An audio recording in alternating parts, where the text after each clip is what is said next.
మీ పేరు? సుబ్బలక్ష్మమ్మ. ఎలా ఉంది మరి ఇప్పటివరకు కూటమి పరిపాలన? బాగుంది, బాగుందమ్మా. మరి ఇప్పటివరకు ఏమో చంద్రబాబు నాయుడు గారి పరిపాలన చూశారు. చంద్రబాబు నాయుడు గారి పరిపాలనకి జగన్ పరిపాలనకి ఏమైనా తేడా అనిపించిందా? తేడా అనిపించిందమ్మా. చంద్రబాబు నాయుడు బాగుంది. ఎందుకు? జగన్ గారు కూడా బాగానే చేశారంట కదా. మాకేం చేయలే ఆయన.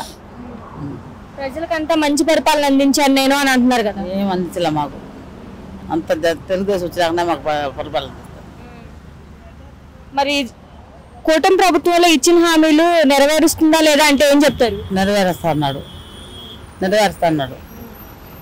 మరి ఎందుకు అపోజిషన్ వాళ్ళు ఈ ప్రభుత్వం ఏం చేస్తుంది, ఇస్తానన్న ప్రతి ఒక్క హామీలో విఫలమైంది అని అంటున్నారు కదా. వాళ్ళు చెప్తారు ఎన్నో చెప్తారమ్మా, అన్నీ అవుతుందా.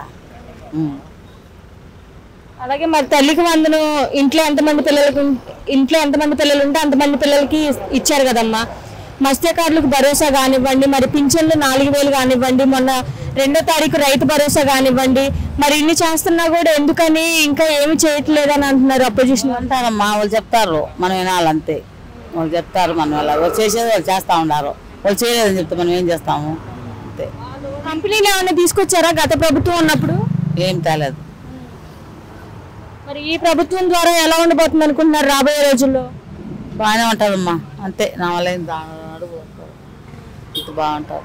అమరావతి, పోలవరం, మా తిరుపతి, మాది అమరావతి ఆడ, మా పోలవరం ఆడ, అల్లిపిరి షాపులు, కొబ్బరికాయలు అమ్ముకుంటాం మేము అల్లిపిరిలో. షాపులు అమ్ముకునేవాళ్ళం. ఎంతో మేము ఒక 50 మంది అమ్ముకుంటాం. మరి దేవస్థానాలు కానివ్వండి అన్ని ఈ ప్రభుత్వం వచ్చిన తర్వాత ఎలా ఉన్నాయి? బాగుంది. జగన్ గారు ఉన్నప్పుడు ఆయన ఉండే వరకే చేసినాడు, లేని వాళ్ళకి గారు చేసినాడమ్మా జగన్.